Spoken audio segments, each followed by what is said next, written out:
আগামীতে ঐক্যের সরকার গঠিত হবে। এমনকি এখন যারা আমাদের সাথে প্রতিদ্বন্দ্বিতা করবেন, আল্লাহ তাআলা যদি আমাদেরকে সফলতা দেন, আমরা যদি বিজয়ী হই, আমরা তাদেরকেও বলবো, আসেন আপনারা অবদান রাখেন। শর্ত মাত্র 3টা মানলেই হবে। নাম্বার 1, স্বীকার করতে হবে নিজে কেউ অপরাধ করবেন না, নিজে কেউ দুর্নীতি করবেন না, ব্যাংক ডাকাতি, শেয়ার মার্কেট লুট করবেন না, জনগণের পকেটে হাত দিবেন না, এবং কোনো দুর্নীতিবাজকে নিজের বগলের তলে আশ্রয় দেবেন না।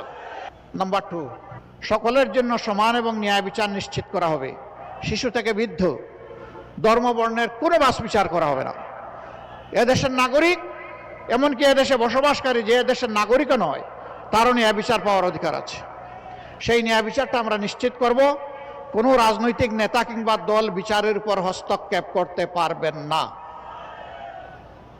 একজন সাধারণ নাগরিকের কোনো একটি অপরাধের জন্য যে বিচার হবে, দেশের প্রেসিডেন্ট, প্রধানমন্ত্রী তিনি যদি সমান অপরাধ করে থাকেন, তাকেও ছাড় দিয়ে কথা বলা হবে না। কারো জন্য বিচারে কোনো দায় মুক্তি, ইম্পিউনিটি থাকবে না। এটা মেনে নিতে হবে। 3 নম্বর, যে জুলাইয়ের কারণে আজকে সবাই নির্বাচনী এই রেইসে আমরা এসেছি, প্রতিদ্বন্দ্বিতায় নেমেছি, জনগণকে প্রতিনিধিত্ব করতে চাই, সেই জুলাইকে সম্মান করতে হবে।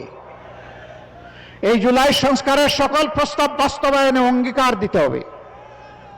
এই 3 জিনিস যারা মানবেন, তাদেরকে বুকে জড়িয়ে একসাথে আমরা বাংলাদেশ গড়ে তুলতে চাই। আমরা এই জাতিকে আর কোনোভাবে বিভক্ত করতে চাই না। ধর্ম, বর্ণ, গোষ্ঠী, পরিবার, কারো স্বার্থ দেখব না, স্বার্থ দেখব 18 কোটি মানুষের, ইনশাআল্লাহ।